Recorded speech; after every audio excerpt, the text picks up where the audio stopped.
So moving forward just a little bit, here is our fuel injection control system. It's basically the throttle body. Now something different about how this engine is mounted is we have this bolt here and a bracket and then these two bolts.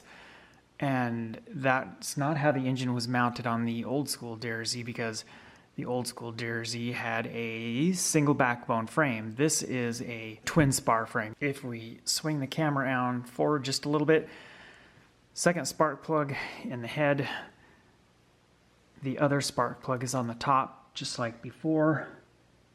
It's hard to say if you can even get in there and change that spark plug without dismantling the half of the bike. It's difficult to get to on the old school DR-Z. Here is ignition coil, and that appears to be, yes, that is the ignition coil for both spark plugs. This bigger wire goes to the top spark plug. We have our stator wiring coming up here. One of those is the stator wiring anyway. I think the stator wiring is the bigger one out front, and then it kind of loops behind, and I don't know right off the top of my head what this smaller wire is for. Oh, okay, I can see it now. It goes into a little rubber potted compound piece, plastic thingy that's connected down below the shift lever. I think the old school DR-Z has something similar. So if we swing around just a little bit more, we can see this gigantic housing around this cooling fan. The cooling fan has increased in size quite a bit. Now what I know is that due to all of the ABS components that are mounted up here under the tank, the size of the left side radiator had to be shrunk down just a little bit. So this radiator only comes up to about here. It's several inches shorter than the radiator on the other side. So if we swing the camera around facing towards the back of the bike just a little bit, we can see this little rubber flapper. That's the little drain nipple for the airbox. Passenger foot peg looks fairly similar to the old DR-Z. This is an interesting thing on the chain slider on the swing arm. It's got these little wings on the outside of the chain and on the inside of the chain, which I've never seen that on any kind of a bike before. The airbox, like I mentioned before, you pull out that screw and it actually swings open. The door is hinged right here.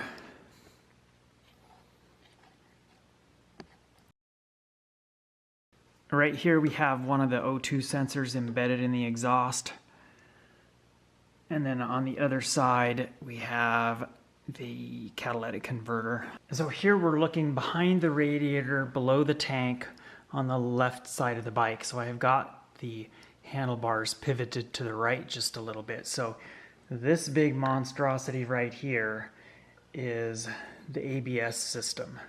And then part of it is embedded or hidden by this little plastic protector, which is also part of the radiator air guides, whatever you want to call that. And then here we can see the bottom of the fuel tank. So with this being a twin spar frame, that's why the bike has less fuel capacity.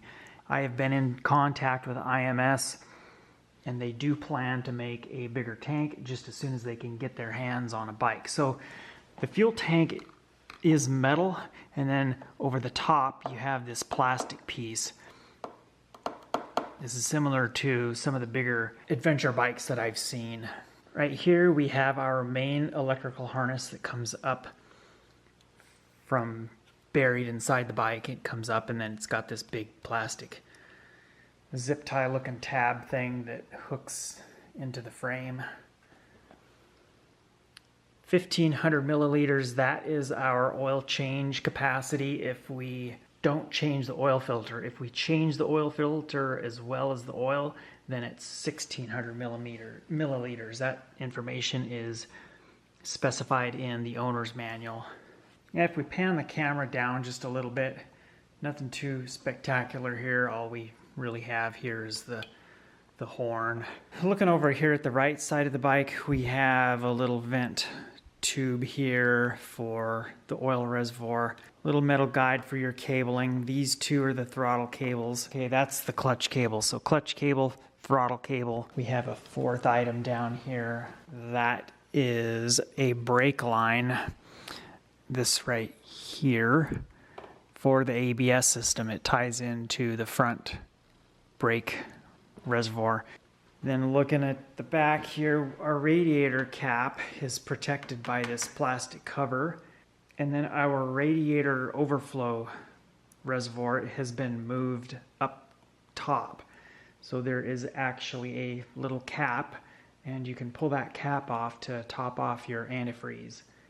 That's bolted to the frame. You can actually see that by looking up under the bike from this side.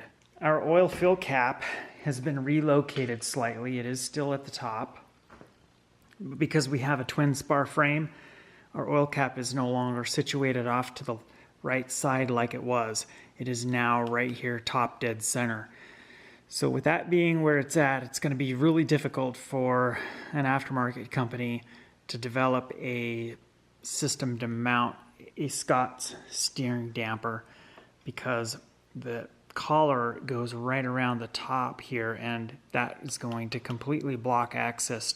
On my current DR-Z, my old one, for probably the last 5 years or maybe 4 years or so, I have had a Scott steering damper on it, and it makes a huge difference when you're riding in rocky terrain. Now moving over to the right side of the bike, I've pulled this little black plastic panel off. It's got a little push pin style clip here. We push that little button in where it recesses about 1/8 of an inch, and then this panel pivots off like that. And then to reattach that, we look at the back side and push that. Well, there goes the clip.